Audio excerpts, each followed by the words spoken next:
The champagne glass shattered in slow motion, but it was the whispered threat, delivered with a smile at a charity gala while cameras flashed, that made Rain realize you can't outrun a crown built on blood, even when you're holding the hand of the woman you die to protect. Welcome to the channel. Today, we bring you a story of power, fate, and an unexpected love that defies the odds. If you enjoy deep cinematic storytelling, please support us by liking this video and subscribing to become part of our community. Let's begin. Rain wore tailored suits now instead of ink and threat, building foundations instead of empires, but the king's shadow followed him into every boardroom. Susan stood at podium she'd once scrubbed beneath, fighting to prove her worth to donors who whispered "Mafia mistress" behind champagne flutes and polite smiles. They'd traded the golden cage for glass towers and non-profit galas, but the exhaustion of survival had merely transformed into the suffocating pressure of respectability, and beneath the surface of their carefully constructed peace, old enemies were sharpening knives, waiting for the perfect moment to prove that men like Rain don't get redemption, they just get better at pretending. The boardroom was all glass and chrome, designed to communicate transparency and progress, but Susan felt like she was standing in a fishbowl while predators circled outside. She'd rehearsed her presentation 17 times, memorized every statistic about the literacy program success rate, every testimonial from families whose children had gone from struggling to thriving under their curriculum. She wore a charcoal blazer that Rain had insisted made her look formidable, and her natural hair was styled in a way that felt professional without erasing who she was. She looked like she belonged here, but the 12 faces staring back at her from around the mahogany table told a different story. As you can see from the third quarter metrics, Susan continued, her voice steady despite the weight of their silence, we've increased enrollment by 43% while maintaining our commitment to serving underprivileged communities. The waiting list currently has over 200 families. Ms. Okafor. Patricia Brennan, old money wrapped in pearls and passive aggression, interrupted with a smile that didn't reach her eyes. These numbers are certainly impressive. However, the board has some concerns about the program's associations. The temperature in the room dropped 10 degrees. Susan set down her presentation clicker with careful precision. I'm not sure I understand what you mean by associations. Don't you? This came from Robert Chen, a tech millionaire whose family had donated $500,000 to the center's initial funding. He leaned back in his chair, fingers steepled, expression neutral in a way that felt calculated. Ms. Okafor, we're all adults here. We can speak plainly. The other board members shifted in their seats, some uncomfortable, some eager, all waiting to see how this would play out. Patricia took up the thread again, her voice dripping with false concern. There have been articles, online speculation, questions about where your partner's wealth originated. She paused, letting the word partner hang in the air like an accusation. The foundation's reputation depends on maintaining distance from controversial figures. Controversial. Susan tasted the word, felt it dissolve into something bitter. You mean Korean. Or you mean the fact that he came from nothing and built something, and you can't imagine that happening without crime being involved. Robert's expression hardened. We mean that there are documented connections between Mr. Kong and organized crime syndicates in Seoul. Photographs. Testimony from his past, which he left. Susan's hands pressed flat against the table, anchoring herself. Rain hasn't been involved with any syndicate for nearly a year. He's dedicated his life and resources to this community center, to building something that actually helps people instead of. Instead of what, Ms. Okafor? Patricia's smile sharpened. Instead of exploiting them. Because from where we're sitting, it looks like he's using our foundation to launder his reputation. And you're helping him do it. The accusation landed like a physical blow. Susan felt her breath catch, felt the old shame trying to resurface. The cleaner who'd fallen asleep in the wrong bed, the woman who'd let herself be bought with promises and jewelry and the fantasy that love could redeem monsters. But she wasn't that woman anymore. The foundation's books are transparent, Susan said quietly, dangerously. Every dollar Rain has contributed has been verified by independent auditors. The literacy program serves over 300 children who wouldn't have access to quality education otherwise. We've created jobs for 15 teachers and staff members. We've heard enough. Robert stood, and 3 other board members rose with him. A choreographed exit that spoke of conversations held before this meeting, decisions already made. The Brennanchen Foundation is withdrawing its pledge for next quarter. $40,000. We hope this sends the appropriate message about the standards we expect from our charitable partnerships. Patricia gathered her Louis Vuitton bag with theatrical care. Nothing personal, dear. But you must understand. We have reputations to protect. And frankly, until you can distance yourself from Mr. Kong and his history, we simply can't be associated with this program. She paused at the door, her final words delivered with surgical precision. Perhaps you should ask yourself who you're really trying to save here. Those children. Or the man who brought violence into your life in the first place. Then they were gone, taking 4 other donors with them in a silent exodus that left the boardroom feeling cavernous and cold. Susan remained standing at the head of the table, staring at her presentation still frozen on the screen. Bright graphs and hopeful projections that suddenly felt like lies. Her phone buzzed with a text from their accountant. Asterisk board members just canceled Q4 pledges. We're short $127,000. Program may not survive past February. Asterisk. She thought about the children who'd started calling her Ms. Susan, who showed her their improved reading scores with pride that broke and rebuilt her heart simultaneously.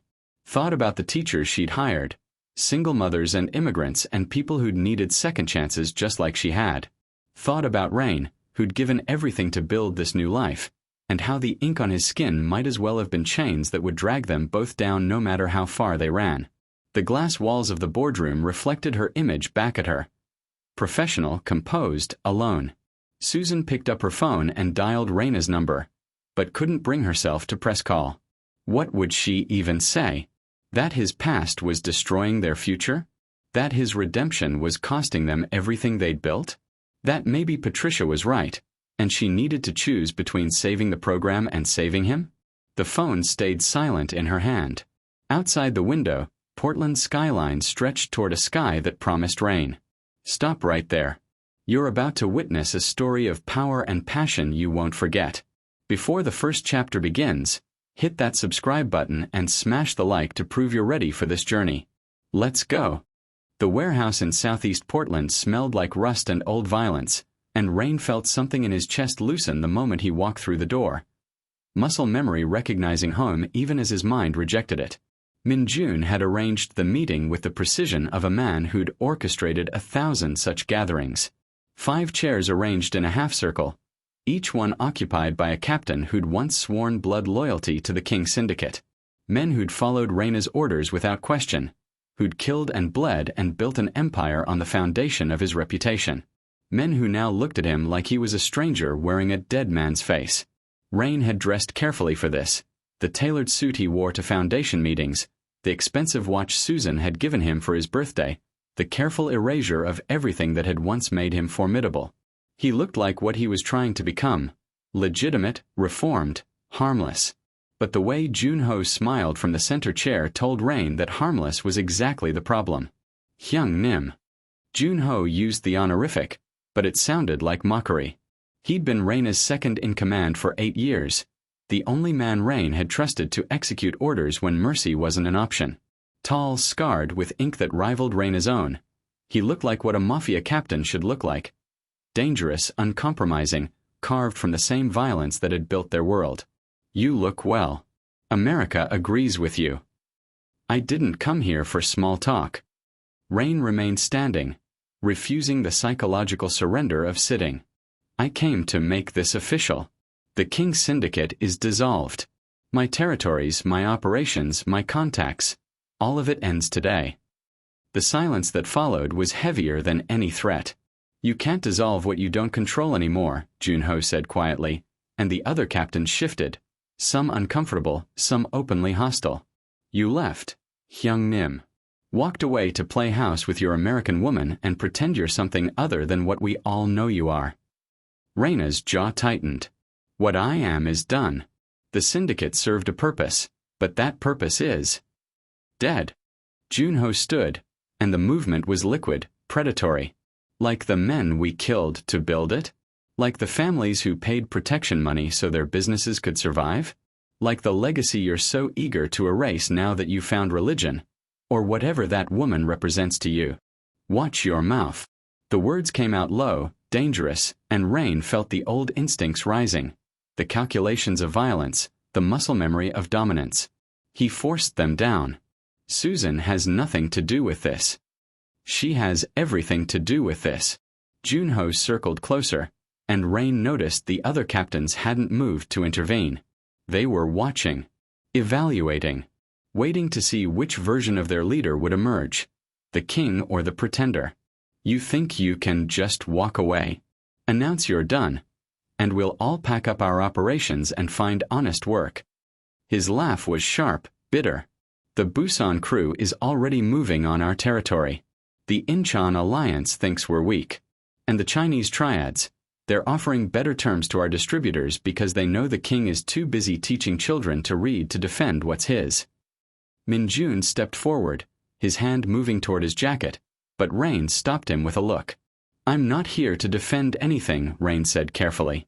I'm here to sign over my shares, my holdings, my claim to the name. The syndicate can continue without me. It should continue without me. Under whose leadership? This came from De Young, the enforcer who'd once executed a rival captain on Raina's orders. You think we're just going to vote on a new king like this is a democracy? Junho's smile widened. That's already been decided. The captains have agreed, unanimously, that I'll assume control of all remaining operations. The King Syndicate becomes the Junho Syndicate. Clean transition. No blood. The words should have been a relief. This was what Rain wanted. Freedom, distance, the ability to walk away without looking back. But something in Junho's expression triggered alarms that years of survival had trained him to recognize. What's the catch? Rain asked. No catch. Just a small closing of accounts.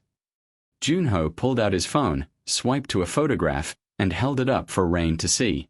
The image punched through Raina's chest like a blade. Susan, standing outside the community center, talking to a young woman with a clipboard.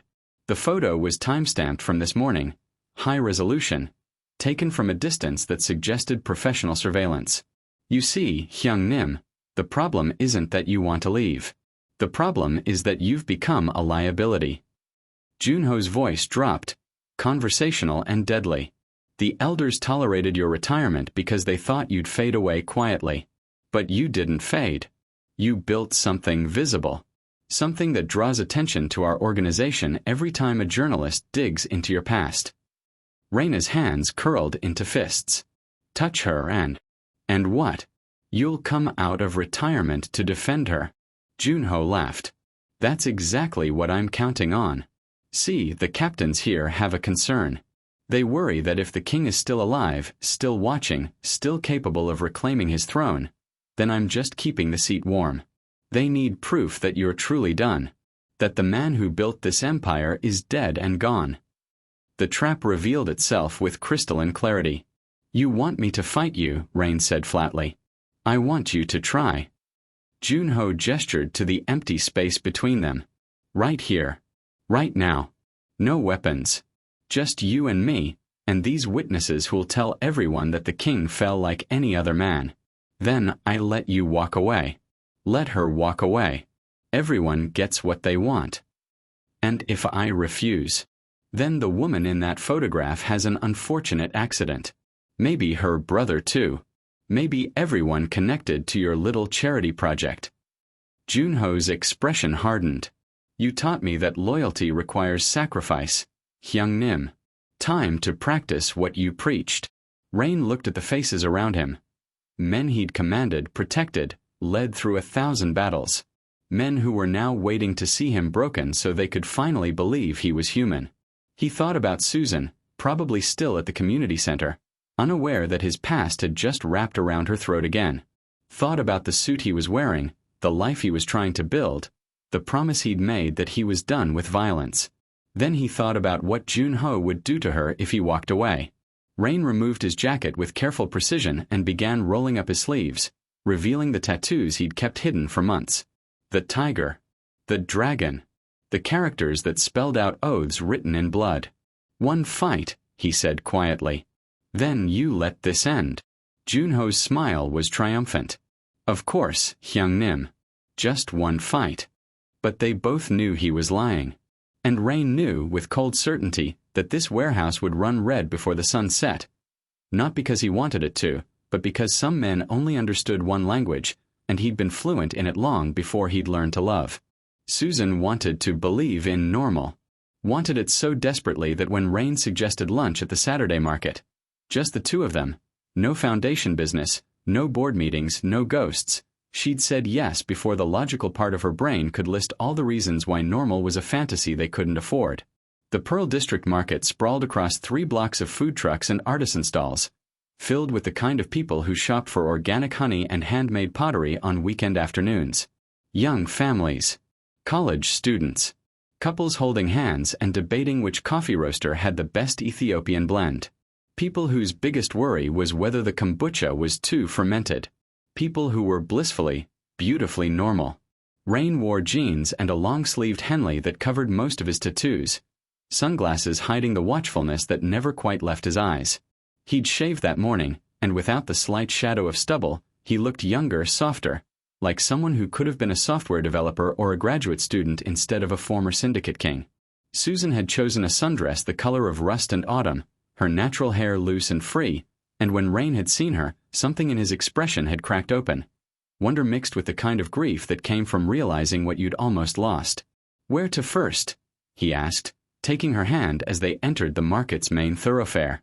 His thumb traced circles on her palm, an absent gesture that had become their private language. Food, Susan decided, breathing in the competing scents of grilled meat and fresh bread and something sweet she couldn't identify. Real food. Not the sad desk lunch I've been surviving on. They moved through the crowd, and for 5 perfect minutes, Susan let herself believe the illusion. Let herself be just a woman on a date with a man who looked at her like she'd hung the stars. They sampled cheese from a vendor who explained the difference between raw and pasteurized with evangelical fervor. Bought hand-pressed apple cider that tasted like autumn distilled into liquid. Argued playfully about whether the Korean fusion tacos or the Thai noodles deserved their lunch budget. Then Susan saw them. 2 men. 30 feet back, positioned on opposite sides of the walkway, moving when they moved, stopping when they stopped. They wore casual clothes, hoodies and jeans, but their eyes never stopped scanning, and their hands stayed close to their waistbands in a way that suggested concealed weapons. Her grip on Raina's hand tightened involuntarily. He didn't look back, didn't need to. "I know," he said quietly. "They've been there since we arrived." The normalcy shattered like the champagne glass at the gala, leaving Susan standing in the wreckage of her own delusion. "You brought bodyguards to a farmer's market?" Min-jun insisted. Raina's voice was carefully neutral, but tension had crept into his shoulders. After yesterday's meeting with Jun-ho, he thought. Yesterday's meeting? Susan stopped walking, forcing the flow of market-goers to part around them. "What meeting?" Raina's jaw tightened.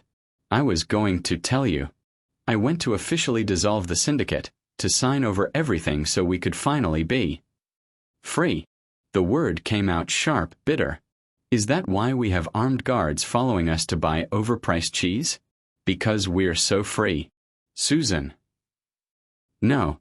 She pulled her hand from his, suddenly aware of how many people were around them, how exposed they were, how the 2 bodyguards had closed the distance slightly, hands moving toward their concealed weapons. "You said it was over. You said leaving Seoul meant leaving all of this behind." "I tried." The frustration in his voice was raw, unguarded. But Jun-ho made it clear that walking away isn't as simple as signing papers. "The syndicate, what's left of it, sees me as either a threat to eliminate or a resource to exploit. There's no neutral ground." A family walked past them. Mother, father, 2 small children pointing excitedly at a balloon vendor, and Susan felt the distance between their worlds like a physical ache. "What happened at the meeting?" she asked, though part of her already knew the answer would destroy whatever remained of this perfect afternoon. Rain removed his sunglasses, and his eyes held the weight of confessions he didn't want to make. "Jun-ho challenged me. In front of the captains. He wanted proof that I was truly done, that I couldn't still reclaim leadership if I chose to. So you fought him. It wasn't a question. I didn't have a choice. He threatened. Rain stopped, reconsidering. He showed me a photo of you. Outside the community center. Told me that if I didn't prove I was finished, you'd become a target to force my hand. The market sounds, laughter, negotiations, buskers playing guitar, faded into white noise. Susan felt the old fear returning, the certainty that loving this man meant painting targets on everything she cared about. Did you win? The question felt absurd even as she asked it. Yes. The single word carried the weight of violence Susan hadn't witnessed but could imagine with perfect clarity. But winning doesn't matter. The fight itself was the message, that I'm still dangerous enough to be feared, which means I'm still valuable enough to be used. One of the bodyguards spoke into his wrist, subtle but unmistakable, and Susan realized they were constantly communicating with someone. Minjun, probably, or other security she hadn't even noticed. This is our date, she said hollowly. Armed guards. Threat assessments. You calculating exit routes while I'm trying to decide between tacos and noodles. Rain stepped closer, and despite everything, Susan didn't pull away.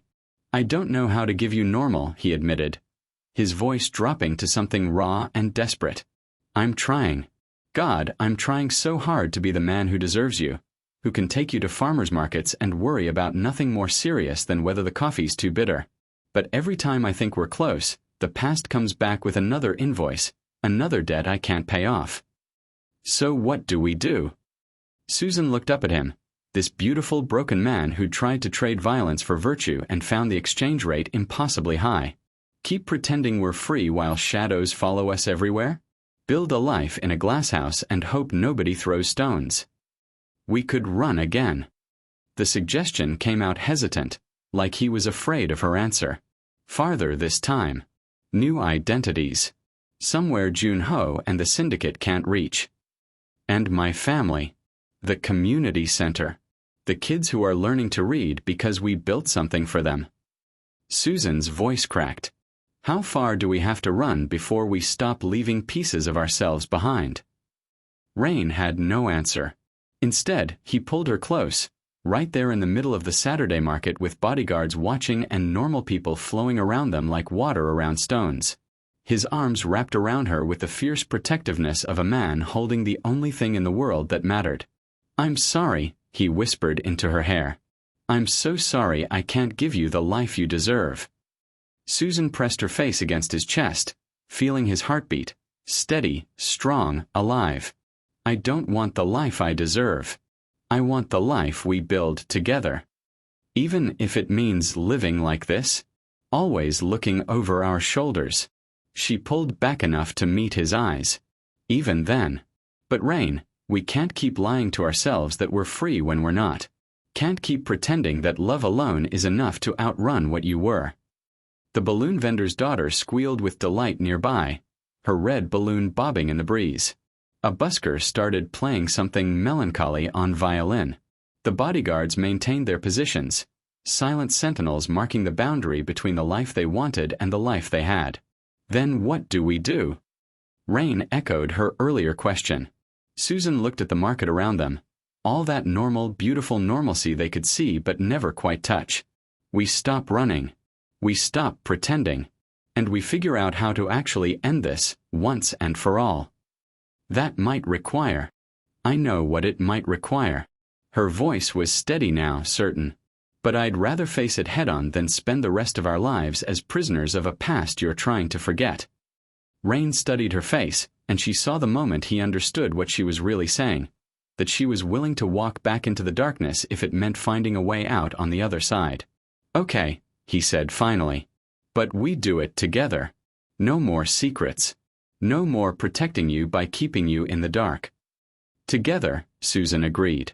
They bought the Korean fusion tacos after all, ate them sitting on a bench while bodyguards maintained their perimeter and the sun filtered through Portland's perpetual clouds. The food was good. The company was better. But the shadows never left. And when they finally walked back to the car, Susan couldn't shake the feeling that somewhere, Someone was watching their attempt at normalcy and planning exactly how to destroy it. Can they ever be a normal couple? If you're rooting for Susan and Rain, subscribe and let us know your favorite moments so far in the comments. The call came at 2:47 a.m., shattering sleep with the kind of ring that meant nothing would ever be the same. Susan's hand fumbled for the phone, her mind still caught between dreams and waking. But Rain was already sitting up, every muscle tense with the readiness of a man who'd spent years preparing for midnight disasters. "Hello." Susan's voice was thick with interrupted sleep. "Is this Susan Okafor?" The voice on the other end was male, official, carrying the practiced calm of someone trained to deliver bad news. "This is Officer Mitchell with Portland State University Campus Police. I'm calling about your brother, Marcus Okafor." The room tilted. Susan gripped the phone so hard her knuckles went white. "What happened? Is he hurt?" "We don't know, ma'am. He didn't return to his dorm last night. His roommate reported him missing when he didn't show up for their morning class. We've checked the library, the student center, all his usual locations. His phone goes straight to voicemail." Susan's breath came in short, sharp gasps. Raina's hand found her shoulder, steady and grounding, but his expression had gone cold, the calculating emptiness that preceded violence. When did anyone last see him? Rain took the phone from Susan's trembling hand, his voice command-level authoritative. A pause. "Who is this?" "Someone who will find him faster than you can." "When was he last seen?" "Sir, I can't share details of an active investigation with Officer Mitchell." Raina's tone could have frozen blood. Susan's brother is 19 years old, far from home, and if he's missing, it's not because he decided to skip class. So you can either tell me what you know, or I can make one phone call that will have your chief explaining to the mayor why campus security was too busy protecting procedure to protect students. The threat worked. Officer Mitchell's sigh crackled through the speaker. Last confirmed sighting was 9:15 p.m. yesterday. Security footage shows him entering the engineering building for his late study session. He never came out. Or if he did, he avoided the cameras. "We're coming now." Rain ended the call and was already moving, pulling on clothes with military efficiency. "Get dressed. Min-Jun will meet us there." Susan's hands shook too violently to manage buttons. "This is them. Jun-Ho. The syndicate. They took Marcus to get to you. We don't know that yet." But his eyes told her he knew exactly that. The drive to Portland State took 17 minutes that felt like 17 hours.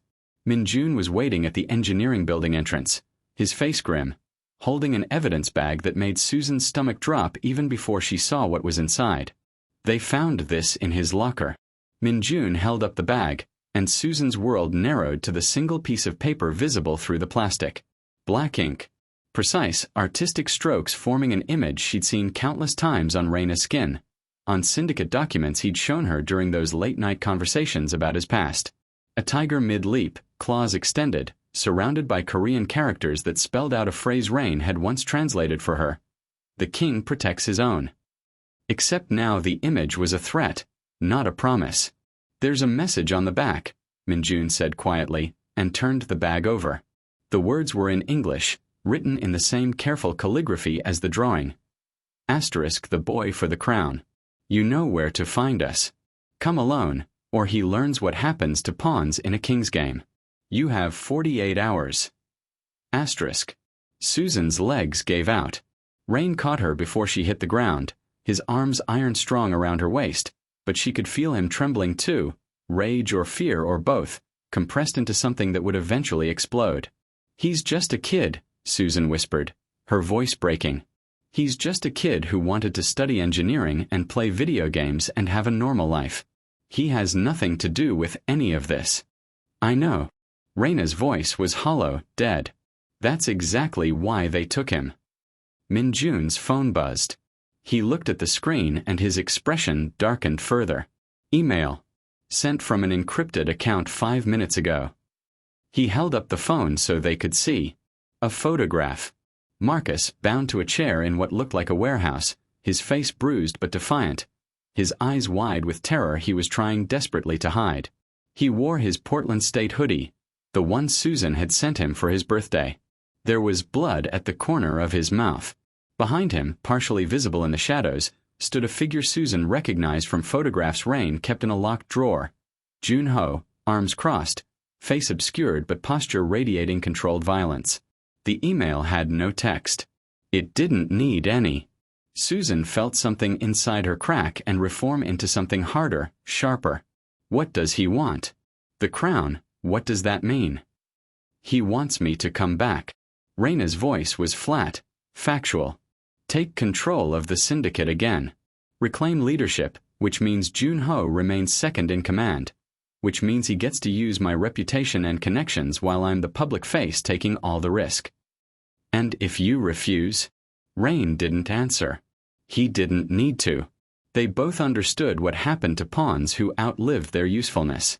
Min-jun cleared his throat. The warehouse in the photo. I recognize the structural supports. It's one of our old safe houses. Southeast Industrial District, near the river. Jun-ho's making a statement, using your own territory against you. He wants me to walk into a trap. Rain released Susan, moving toward his car with the focused intensity of a man reverting to something he'd tried to leave behind. Wants me surrounded by his people, outnumbered, with no leverage except Marcus's life. So we don't go alone, Min-jun said. I can have 20 men there in 2 hours. We hit them hard, extract the kid, eliminate Jun-ho before he. No. Susan's voice cut through the planning with surprising strength.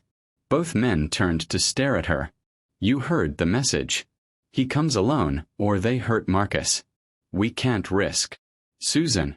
Rain crossed back to her, cupping her face with hands that had dealt death and were now trembling with the effort to remain gentle.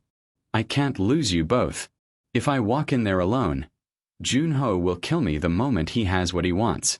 And then Marcus dies anyway, and you're left unprotected with a syndicate that sees you as loose end. Then what do we do? The question came out as a sob. He's my baby brother. He's supposed to be worried about midterms and girls and whether his financial aid will cover next semester. Not this. Not warehouses and syndicates and men who kill for sport. Rain pulled her close and Susan felt his heart hammering against her cheek.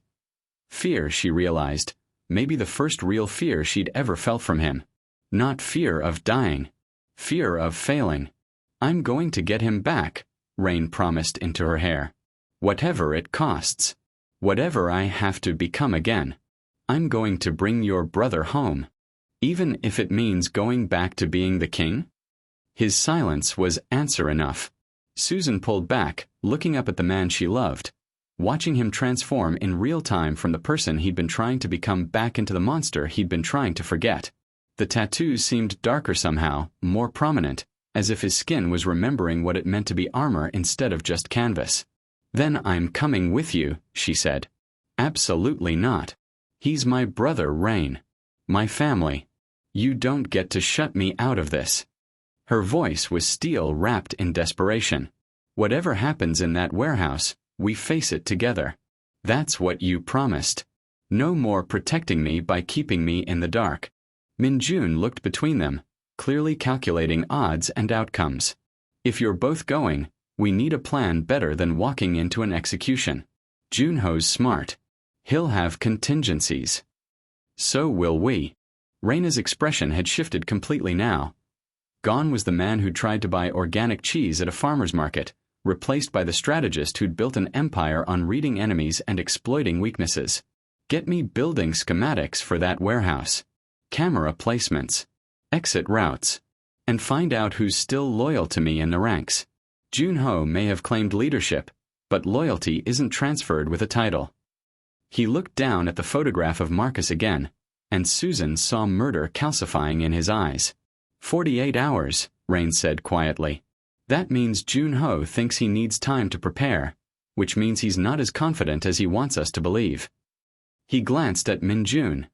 Start making calls. I want to know everything about his operation. Who he's recruited, what promises he's made, where his money's coming from. Every captain has a price. We're going to find it. Susan watched him plan, watched the king emerge from the man who'd been pretending he could be anything else, and felt her heart break and harden simultaneously. They were going back into the darkness. And this time, she knew, not all of them would make it out. The nightmare has begun. Susan's brother is gone. Drop a like if you want Rain to unleash his power to save him. The apartment felt like a tomb at 4 a.m., silent except for the sound of Raina's voice issuing orders in rapid Korean, pacing the living room with his phone pressed to his ear while Minjun pulled up schematics on a laptop and Susan sat frozen on the couch, staring at the photograph of Marcus that had become her entire world. 46 hours left. Her brother had been in their hands for 2 hours, and every minute felt like watching him slip farther away. Rain ended another call, his 5th in 20 minutes, and immediately started dialing again. His sleeves were rolled up, tattoos on full display, and he'd shed the careful veneer of civility like a snake shedding skin. This was the man who'd terrified her that first night. Calculating, relentless, comfortable in violence in a way that made her stomach turn. Dae-young confirms he's still with us, Rain said to Minjun, ignoring Susan completely. He can bring 3 men, maybe 4 if we... Stop. Susan's voice cut through the tactical planning like a blade. Rain paused mid-sentence, finally looking at her. Susan, we're trying to. You're trying to start a war. She stood, her hands shaking but her voice steady. You're calling in favors from the same men who used to kill on your orders, planning an assault on a warehouse full of people who are there because of you, to rescue my brother who's only in danger because I fell in love with you. The words landed like grenades in the silence. Minjun's fingers stilled on the keyboard. Raina's expression went carefully blank. The mask he wore when feeling anything was too dangerous. That's not fair, he said quietly. Fair? Susan's laugh was jagged, broken. Marcus is 19 years old. He should be stressed about his calculus final, not bound to a chair with a gun to his head. And you want to talk to me about fair? I didn't ask for this. I left the syndicate. I've done everything I can to. It's not enough. The scream ripped out of her, raw and devastating. Don't you see? It's never enough. You can leave Seoul, change your clothes, donate to charity, teach kids to read, but you'll always be the king. The tattoos don't wash off. The bodies don't resurrect. The empire you built doesn't just disappear because you decided you're done with it. Rain flinched like she'd struck him.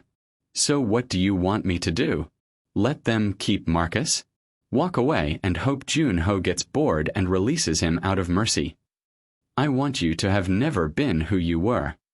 The confession exploded out of her, ugly and true.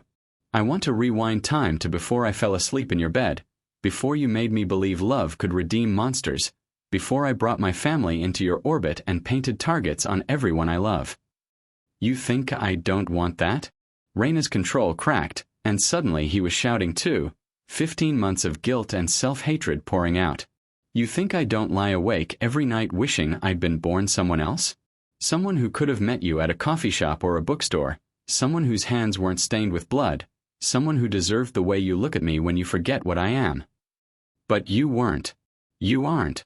Susan's voice dropped to something cold, surgical.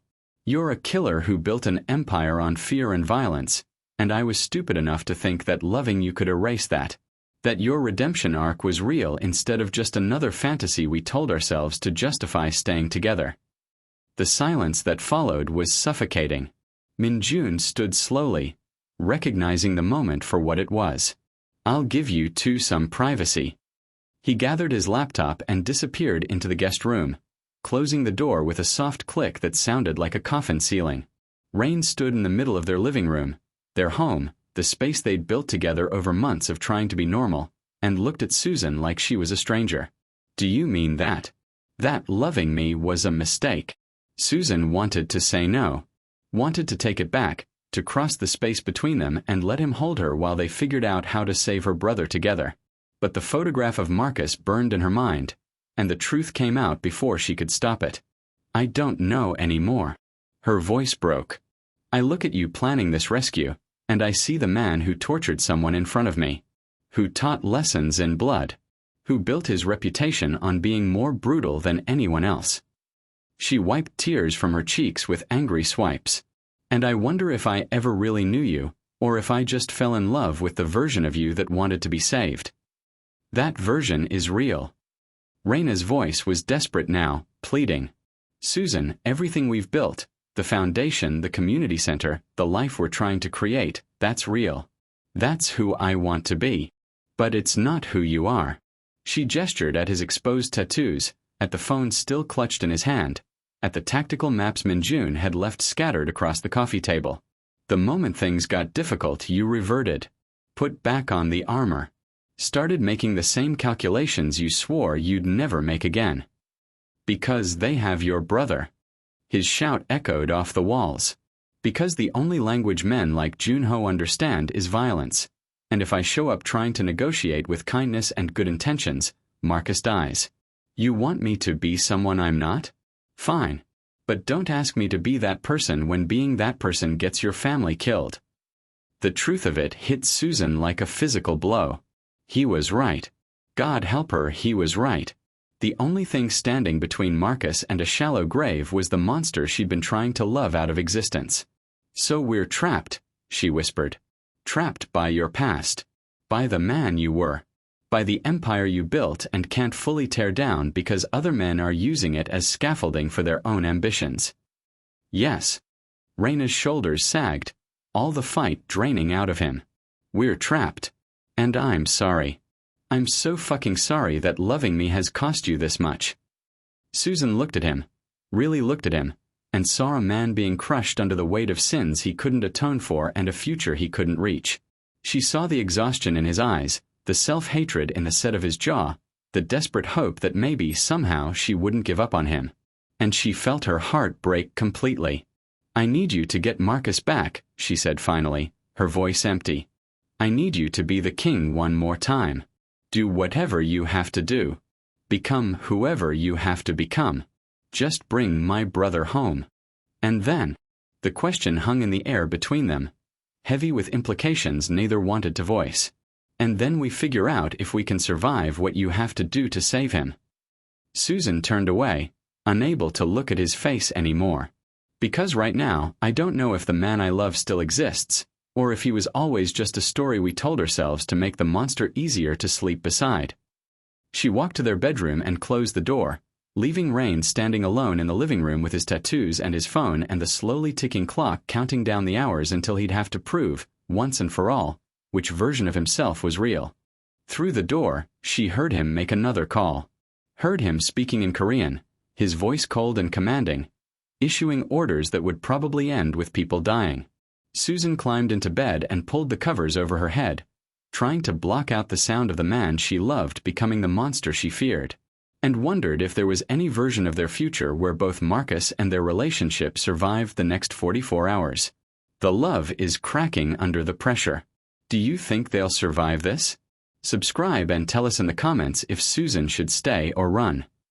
The armless jogger top emerged from the back of Raina's closet like an artifact from an archaeological dig. Evidence of a civilization he'd tried to bury but never quite destroyed. Black fabric, worn soft from use, designed specifically to display the canvas of violence written across his skin. Susan watched from the bedroom doorway as he pulled it on, and the transformation was immediate, visceral. Gone was the man in tailored suits who smiled at community center donors and learned to make pour-over coffee exactly the way she liked it. The king was returning, emerging from beneath layers of pretense like a shark rising from deep water. It was 6 a.m. 40 hours left. Rain stood before the full-length mirror, studying himself with the clinical detachment of a soldier checking armor before battle.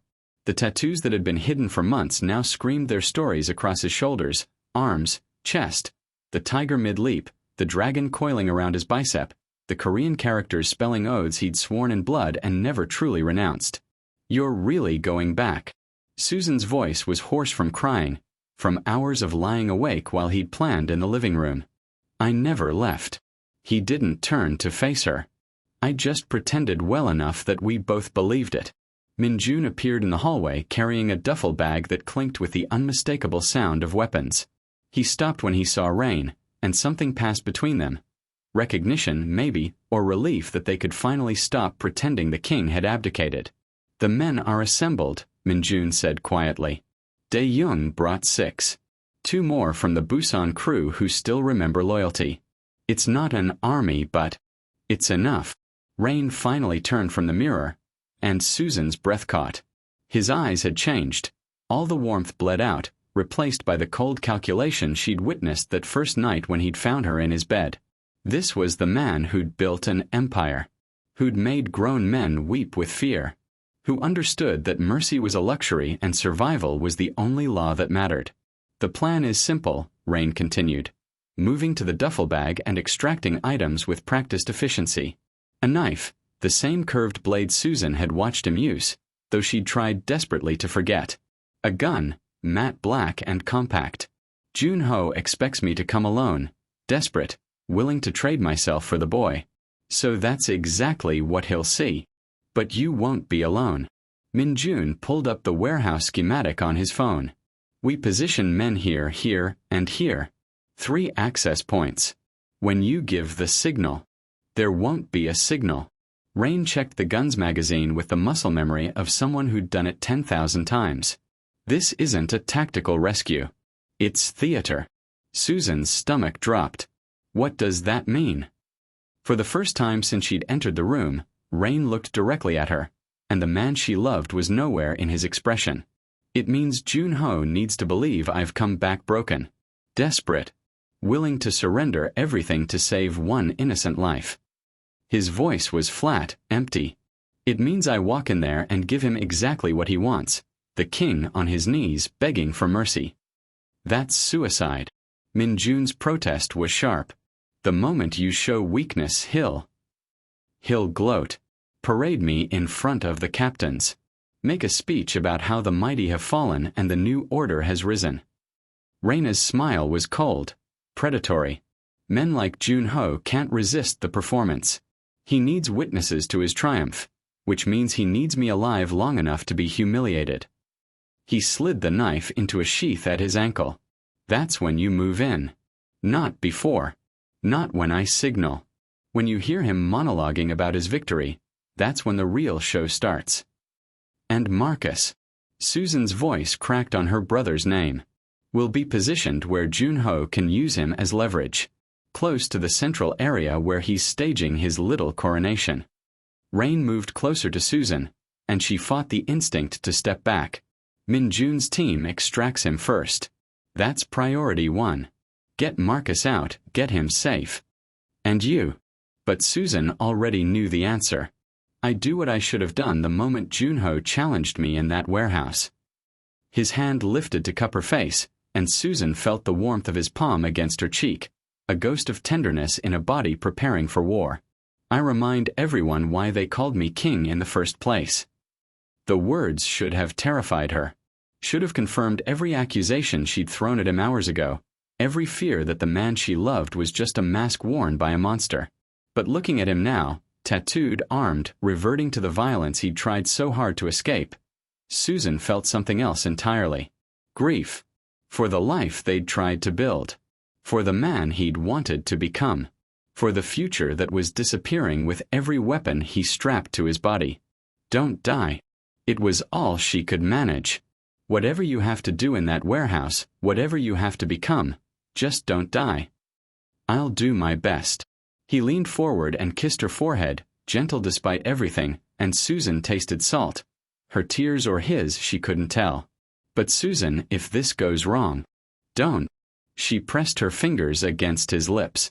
Don't say goodbye. Don't make this the last conversation we have. You're going to get Marcus, you're going to come home, and then we're going to figure out how to survive what comes next. Rain nodded, but his eyes told her he didn't believe it. He stepped back, picked up the duffel bag, and headed for the door. Minjun followed, already speaking into his phone in rapid Korean, coordinating movements Susan didn't want to understand. At the threshold, Rain paused. The man you fell in love with, the one who wanted to teach kids to read and drink overpriced coffee and pretend he'd never hurt anyone. He was real, Susan. He wasn't a lie. He was just. He struggled for words. He was who I could have been. In a different life. With different choices. I know. Susan's voice was barely audible. But he's not who I am today. Today, I'm the man who does whatever it takes to bring your brother home. His jaw tightened. Even if it means you never look at me the same way again. Then he was gone, disappearing into the pre-dawn darkness with Minjun and a duffel bag full of violence, leaving Susan alone in an apartment that suddenly felt enormous and suffocating all at once. She moved to the window and watched his black sedan pull away, taillights disappearing into Portland's sleeping streets. Somewhere in an industrial warehouse near the river, her 19-year-old brother was bound to a chair, terrified, waiting to be rescued by a man he'd never met, a man whose redemption arc had just been cancelled by the same past that had written it in the first place. Susan pressed her palm against the glass, feeling the cold seep into her skin, and tried not to think about the last time she'd watched Rain prepare for violence. Tried not to remember the sounds, the efficiency, the complete absence of hesitation as he dismantled a human being like it was just another Tuesday. The tiger tattoo on his chest had looked almost alive in the mirror's reflection. Hungry. Waiting. And Susan understood with cold certainty that the man coming home from that warehouse, if he came home at all, wouldn't be the same one who'd left. The king was returning to his throne. And kingdoms, she'd learned, were always built on blood. The tattoos are out and the beast is back. Smash that subscribe button right now. The real action is about to begin. The warehouse smelled like rust and river water and the particular staleness of spaces where bad things happened regularly. Rain walked through the main entrance alone, hands visible and empty, his tattooed arms catching the harsh fluorescent lights that buzzed overhead like dying insects. 38 hours since Marcus disappeared. 2 hours until Junho's deadline. But Rain had learned long ago that showing up early was its own kind of power move. It said you weren't afraid, weren't scrambling, were in control even when every tactical advantage suggested otherwise.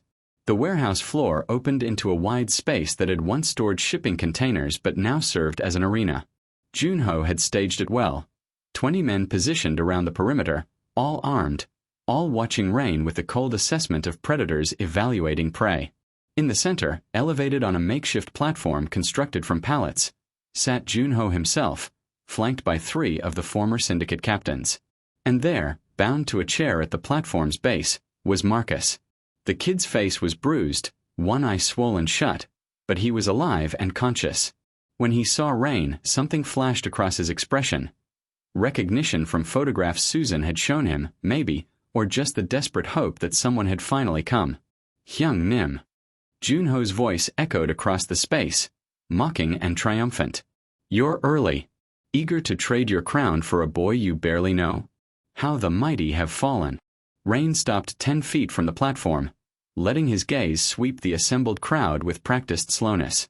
He recognized most of them, men who'd sworn loyalty to him, who'd bled for the King's Syndicate, who'd benefited from the empire he'd built. Men who were now watching to see which version of their former leader would emerge. I'm here to negotiate terms, Rain said calmly. You want the Syndicate? Take it. I'll sign whatever papers make it official, publicly endorse your leadership, even stick around long enough to smooth the transition. Just release the boy. Junho's laugh was sharp, performative. You think this is about paperwork? About your blessing? He stood, descending from the platform with theatrical slowness. This is about proving to every family from Seoul to San Francisco that the king was always just a man who got soft, who chose a woman over his brothers, who abandoned everything we built for the fantasy of redemption. He stopped directly in front of Rain, close enough that violence would be easy expected. So here's my terms. You kneel. Right here in front of everyone. You acknowledge that you were wrong to leave, that Junho is the rightful leader of the King's Syndicate, and that you accept whatever punishment I deem appropriate for your betrayal. And then you release Marcus. Raina's voice remained steady. Eventually. Junho's smile was cruel. After you've bled enough to make the point. The warehouse fell silent except for the buzz of fluorescence and Marcus's labored breathing. Rain could feel Minjun's team positioned outside, waiting for his signal, ready to storm in with weapons and violence. But that would get Marcus killed in the crossfire, would turn this into the war Susan had accused him of starting. So instead, Rain did something unexpected. He laughed. The sound cut through the tension like a blade through silk, genuine and sharp and utterly without fear. You really think they'll follow you after this? He gestured to the assembled men. After you kidnapped a college student to force my hand? After you showed every captain here that you can't claim power without using hostages and threats? I'm showing them that I'm willing to do what you weren't. Junho's confidence wavered slightly. That I'm strong enough to. You're showing them that you're terrified. Reina's voice carried across the warehouse, commanding attention the way it always had. That you needed to manufacture this entire performance because you know, and they know that if it came down to actual leadership, actual strategy, actual respect, you'd lose to a man who hasn't run the syndicate in a year. Murmurs rippled through the assembled crowd. Rain saw it, the seed of doubt taking root. Let me tell you what's really happening here. Rain turned away from Junho, addressing the captains directly. Junho told you this was about proving the king was weak. But what he didn't tell you is that he's been skimming from the Busan shipments. 20% off the top, hidden in accounts under his cousin's name. Junho's face went pale. That's a lie. Dae-young, check your ledgers from the last 3 months. Reina's eyes found the enforcer standing near the east entrance. Compare what came in versus what Junho reported. I'm betting you'll find some interesting discrepancies. Dae-young pulled out his phone, fingers moving rapidly. The silence stretched taut as wire. He's also been negotiating with the Incheon Alliance, Rain continued, his voice calm and factual, offering them access to our distribution networks in exchange for backing his leadership claim, which means he's selling you out to our rivals the moment he consolidates power. Lies. Junho's composure cracked completely. He's desperate, saying anything too. Captain Song received an email last week. Rain looked at another captain, older, scarred, from an Incheon intermediary, asking if you'd support a transition in leadership in exchange for favorable terms on the port access dispute. You forwarded it to me because you thought it was suspicious. Didn't you? Captain Song's expression confirmed it before he spoke. I did. I asked who was negotiating behind our backs. And I told you I'd find out. Reina's smile was cold. Surprise. It was your new leader, selling your territories before he'd even claimed the title. The murmurs became angry conversations. Hands moved toward weapons, but not aimed at Rain anymore. Aimed at each other, at Junho, at the fractures suddenly visible in what should have been a unified front. This is what he does. Junho's voice rose, desperate now. He manipulates. He divides. He makes you question your loyalty with lies and check the ledgers. Reina's command cut through the chaos. Verify the emails. I'm not asking you to believe me. I'm asking you to do what you should have done before throwing your support behind a man who sees you as stepping stones instead of brothers. Dae-young looked up from his phone, his expression dark. He's right. 3 shipments last quarter showed discrepancies totaling $60,000. All routed through accounts I don't recognize. The warehouse erupted. Captains shouting at Junho, demanding explanations. Junho screaming back, trying to regain control of a narrative that was collapsing around him. Men reaching for weapons, not sure who the enemy was anymore. And in the chaos, Rain moved. Not toward Junho. Toward Marcus. He crossed the distance in 4 strides, cutting the ropes binding the kid to the chair with the knife from his ankle sheath. Marcus gasped, stumbling as circulation returned to his limbs, and Rain caught him. Stay behind me, Rain ordered quietly. When I say run, you run to the east entrance. Man with a scar on his neck, that's Minjun. He'll get you out. A gunshot cracked through the warehouse, freezing everyone mid-argument. Junho stood on the platform, weapon raised, his face twisted with rage and desperation. Nobody moves. This isn't over. I'm still in charge and... No. Captain Song's voice was tired, final. You're not. He raised his own weapon, and suddenly half the room had guns pointed at Junho instead of Rain. The power shift was immediate, absolute. Junho looked at Rain, and understanding dawned in his eyes. This was your plan all along. Expose me. Turn them against me.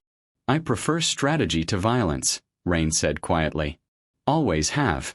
You just forgot that because you were too busy trying to be what you thought a king should be instead of learning what leadership actually requires. You think this ends here? Junho's laugh was unhinged. You think exposing me makes you clean? You're still the king. Still the monster. Still alive. Raina's voice was flat. Which is more than you'll be if you don't put the gun down and accept that this is over. For a moment, Rain thought Junho might try it. Might go down fighting, might force a confrontation that would end with blood on the warehouse floor. But then Captain Song chambered around, and the sound was loud enough to break whatever delusion Junho had been clinging to. The gun clattered to the floor. Min Jun's team burst through the east entrance moments later, and the chaos resolved into tense standoff as both sides evaluated whether violence was still necessary. But Rain had already won the battle that mattered. The one for loyalty, for truth, for proving that power built on lies collapsed the moment light hit it. Take Marcus, Rain told Min Jun without looking away from the captains.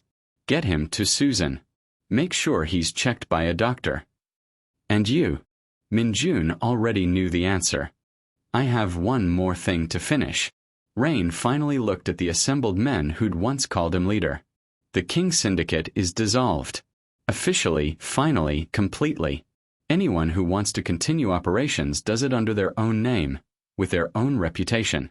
I'm done lending mine to men who confuse cruelty with strength. He turned to leave, but Captain Song's voice stopped him. What happens to Junho? Rain looked back at the man who'd tried to build a crown from kidnapping and threats. That's for you to decide. I'm not your king anymore. But if you're smart, you'll remember that mercy is sometimes the strongest message you can send. Then he walked out of the warehouse, leaving behind the empire he'd built and the title he'd carried, following Min Jun and Marcus into the gray Portland dawn where Susan was waiting to see which version of him would return. The king had entered the warehouse. But it was just Rain who walked out. Rain is walking into a trap for love. Is he a hero or a fool? Like this video and comment King, to show your support for his sacrifice. Susan met them at the emergency room entrance, her hand shaking so violently she could barely grip the door handle. She saw Marcus first, limping but alive, his face bruised but his eyes clear, and the sob that tore from her throat was primal, desperate, the sound of a sister who'd spent 38 hours imagining her brother's corpse. She crashed into him, arms wrapping around his shoulders with enough force to make him wince, and she didn't care. He was warm, breathing, alive. I'm okay, Marcus whispered into her hair, his voice rough. Sis, I'm okay. He got me out. Susan pulled back enough to see his face properly, cataloging every bruise, every cut, every mark that would become a scar he'd carry for the rest of his life. Did they? They hit me. Scared me. But nothing worse. Marcus managed a weak smile. The guy, Rain, he walked in there like he owned the place. Talked them into turning on each other without throwing a single punch. It was like watching someone dismantle a bomb with just words. Only then did Susan look past her brother to where Rain stood near the ambulance bay, speaking quietly with Min Jun. He still wore the armless jogger top, his tattoos on full display, and in the harsh fluorescent lighting of the hospital entrance he looked exactly like what he was, a man who'd walked into hell and somehow negotiated his way back out. But it was the exhaustion in his posture that broke her heart. The way his shoulders sagged as if the weight he'd been carrying had finally become too much. The tremor in his hands that he kept trying to hide by shoving them in his pockets. Go get checked out, Susan told Marcus, pressing a kiss to his forehead. I'll be right there. She crossed to Rain, and he looked up as she approached, his expression carefully neutral. The face of a man bracing for judgment, for blame, for the confirmation that he'd destroyed everything by being exactly what she'd accused him of being. Susan stopped in front of him and just looked. Really looked. At the man who'd traded everything. His safety, his redemption, his carefully constructed new life, to save her brother. Who'd walked into a warehouse full of enemies and won without violence because violence would have been easier. And he'd chosen the harder path. Thank you, she whispered. Raina's composure cracked. His breath came out shaky, uneven, and when Susan stepped into his arms, he held her like she was the only thing keeping him upright. I didn't want to be him again, he said into her hair, his voice raw. The king. The strategist who treats people like chess pieces. I wanted to rescue Marcus as the man you fell in love with, but that man doesn't know how to win against men like Jun-ho. You didn't kill anyone. Susan pulled back to look at his face. You could have. You wanted to. I could see it in your eyes when you left this morning. But you chose differently. Because you asked me to bring him home, not to start a war. His hand cupped her face, thumb tracing her cheekbone. But Susan, the cost. Jun-ho's finished, but the captains know I'm still alive, still capable of reclaiming power if I wanted. Which makes us targets. Makes Marcus a target. The syndicate might be dissolved, but the men who built it don't just disappear. As if summoning them with his words, a black sedan pulled into the parking lot. Not Min-jun's, not anyone Susan recognized. 3 men emerged, moving with the purposeful stride of people on a mission, and Raina's entire body went tense. Get inside, he ordered quietly. Now. But before Susan could move, one of the men raised his hands in a gesture of peace and called out in accented English. We're not here to fight. We're here to deliver a message. Min-jun moved to intercept, but Rain waved him off. What message? The man, older with the bearing of someone used to authority, stopped at a respectful distance. From the Seoul elders. They've been watching the situation in Portland. Watching you. His gaze flicked to Susan, then back. They want you to know that your resignation is accepted. The King Syndicate is officially dissolved as of today. No retaliation. No pursuit. And the catch. Raina's voice was flat, suspicious. You leave. Permanently. You don't return to Korea. You don't contact any former associates. You disappear completely, and they'll ensure that no one from the old families comes looking. The man pulled an envelope from his jacket. New identities. Verified documentation. Enough money to start over somewhere they'll never think to search. He set the envelope on a nearby car hood and stepped back. They're offering you peace, Kong Rain. But only if you're smart enough to take it. The men returned to their sedan and drove away, leaving the envelope sitting in the harsh fluorescent glow like a poisoned apple. Salvation and surrender wrapped in one offering. Susan stared at it, then at Rain. Is this real? Can we trust it? The elders don't make offers they don't intend to honor. Rain picked up the envelope, turning it over in his hands. But it means we can never go back. Never see Seoul again. Never contact anyone from that life. Good. Susan's voice was firm, certain. That life almost got Marcus killed. Almost got you killed. Almost destroyed everything we built. But the community center can find new leadership. The kids will be okay. We'll set up a trust, ensure funding, but Rain. She took his hands, envelope and all. We've been trying to build a life on top of quicksand. Every foundation we lay just sinks into your past. Maybe the only way forward is to actually leave everything behind. New names. New city. New chance to be people who aren't defined by who we used to be. Min-jun approached, having ushered Marcus inside to the doctors. The elders don't bluff. If they're offering this, it's because they want you gone badly enough to guarantee safety. It's probably the best deal you're going to get. Rain looked at the envelope, then at Susan, then at the hospital where her brother was being treated for injuries that existed because of him. You're sure? We'd be giving up everything. Starting from nothing. Again. We'd be alive. Susan stood on her toes and kissed him, soft and sad and certain. We'd be together. We'd be free. For real this time, not just pretending. Where would we even go? Susan thought about it, about all the places they could disappear to, all the cities where no one knew the king or his empire or the blood that had built it. Somewhere quiet. Somewhere by the ocean. Somewhere we can watch sunsets and drink coffee and teach kids to read without wondering if armed men are going to crash through the door. That sounds...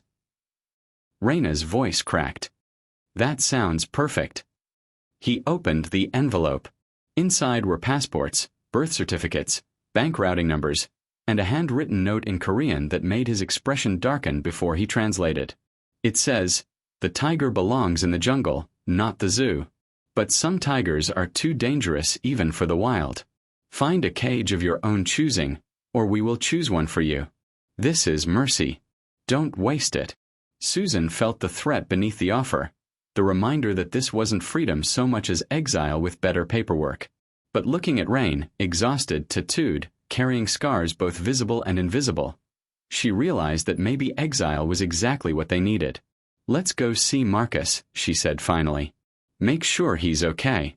Then we'll figure out where two people go when they want to stop being who they were and start becoming who they should have been all along." Rain nodded, slipping the envelope into his pocket, and together they walked into the hospital. Behind them, Portland's skyline stretched toward a dawn that promised rain. And somewhere in Seoul, old men who dealt in blood and territory marked two names off their ledgers and moved on to the next crisis, satisfied that the king had finally been caged. The question was whether the cage would hold, or whether someday, when Susan and Rain had built their quiet life by the ocean, the past would come knocking one more time with debts that could never truly be forgiven. But that was a worry for tomorrow. Today, Marcus was safe. Today, they were all still breathing. And sometimes, Susan thought as Raina's hand found hers in the hospital corridor, survival was the only victory that mattered. Things are getting intense. Don't just watch. Be part of the growth. Subscribe right now and drop a comment with your predictions. If you want more stories like this, show your support by liking the video before we continue. The house sat on a cliff overlooking the Pacific, small and weathered and about as far from luxury hotel suites as geography and intention could manage. Monterey, California, a town where tourists came to see otters and eat clam chowder, where the biggest scandal was parking disputes and the local news covered sea lion births with the seriousness other cities reserve for elections. Susan Chen, her new name, chosen because it was common enough to disappear into, stood on the deck watching the sun bleed orange and gold across the water. 6 months since Portland. 6 months since they'd walked away from everything with nothing but the elders' envelope and each other. 6 months of learning how to be normal in a way that felt less like performance and more like possibility. Behind her, she heard the screen door open and close. James Chen, formerly Kong Rain, formerly the king, now just a man who taught ESL classes at the community college and had learned to make excellent sourdough, emerged with 2 mugs of tea. "Chamomile," he said, handing her one. "The neighbor swears it helps with stress." Susan took the mug, wrapping her hands around its warmth. "We have a neighbor who gives us tea advice. That's how normal we've become." James, she still sometimes slipped and thought of him as Rain, but less often now, smiled. He wore a thick sweater that covered his tattoos, jeans with actual wear patterns from Muse rather than designer distressing, and his hair had grown longer, softer around his face. He looked like a graduate student or a yoga instructor or any one of 1,000 unremarkable men living quiet lives in small coastal towns. "Marcus called earlier," Susan said. "He's thinking about transferring to Berkeley. Says he wants to be closer to us." "That's good. He should be with family." James moved to stand beside her, his shoulder touching hers, a casual intimacy they'd earned through months of rebuilding trust brick by careful brick. How did he sound? Better. The nightmares are less frequent. His therapist thinks he's processing the trauma in healthy ways. Susan took a sip of tea. "He asked about you. Wanted to know if you were happy. What did you tell him?" Susan turned to look at him, this man who'd traded empires for anonymity, violence for vocabulary lessons, a throne for a deck overlooking the ocean. "I told him I think you're learning how to be." They stood in comfortable silence, watching the sun sink lower. A seal barked somewhere below the cliff. Gulls wheeled overhead, calling to each other in a language older than kingdoms or syndicates or the complicated mathematics of redemption. "Do you miss it?" Susan asked quietly. "The power. The certainty of knowing who you were." James considered the question with the thoughtfulness he brought to everything now. No quick answers, no tactical calculations, just honest examination of truths he was still learning to speak. "Sometimes I miss the simplicity. When you're the king, every problem has a solution, even if that solution is terrible. You act. You don't wonder if you're making the right choice because your choices define what's right. He paused. But then I wake up next to you, and we have arguments about whether to plant tomatoes or peppers in the garden, and I realize I never knew what it meant to actually live until I stopped being him. Susan leaned into him, letting his arm wrap around her shoulders. We're really doing this. Building a life that's just a life. Boring and beautiful, James agreed. But as the sun touched the horizon, Susan noticed something that made her breath catch. A car on the access road below. Black sedan, tinted windows, moving slowly past their driveway before continuing on. The third time this week she'd seen it. She felt James tense beside her. Felt his body remember training he'd tried to forget. You saw it too, she said quietly. Could be tourists. Could be real estate agents checking properties. His voice was measured, but his hand had moved unconsciously to his waistband. Muscle memory reaching for a weapon that wasn't there. Or it could be someone who doesn't believe the king should get to retire. Susan set down her tea, the taste suddenly bitter. Someone who thinks deals with elders don't apply to them. Someone who's been watching, waiting, planning. They stood in the fading light, two people trying to be normal while the specter of the past circled like a shark beyond the surf. The sun sank below the horizon, painting the sky in shades of warning, red and orange and the deep purple that came before darkness. What do we do? Susan asked. James was quiet for a long moment, watching the road where the sedan had disappeared. When he finally spoke, his voice carried the weight of a man hoping for peace but preparing for war. We live. We keep building this life. We don't let fear make us run again. He turned to face her fully. But we also don't pretend we're safe just because we want to be. So we prepare. So we prepare. His expression was grim. Just in case the past decides exile wasn't enough after all. Susan nodded, understanding what he wasn't saying, that they might have months or years of this quiet life before someone came calling, or it might be days. That redemption was never guaranteed, only pursued. That some debts followed you across oceans and name changes and every attempt to become someone new. The screen door opened again, and they both spun, James's body coiling with readiness before he recognized their visitor. Marcus stepped onto the deck, holding a pizza box and grinning. Surprise. Drove up for the weekend. Figured we could. He stopped, reading the tension in their postures. What's wrong? Susan forced a smile. Nothing. Just watching the sunset. Come here, let me look at you. She pulled her brother into a hug, feeling his solid warmth, grateful beyond measure that he'd survived the warehouse and the trauma and was here, alive, teasing them about their old people dinner schedule and demanding they try the new pizza place in town. They ate on the deck as stars emerged one by one, talking about Marcus's classes and Susan's volunteer work at the local literacy program and James's students who were learning English with the determination of people building new lives in a new country. Normal conversation. Normal life.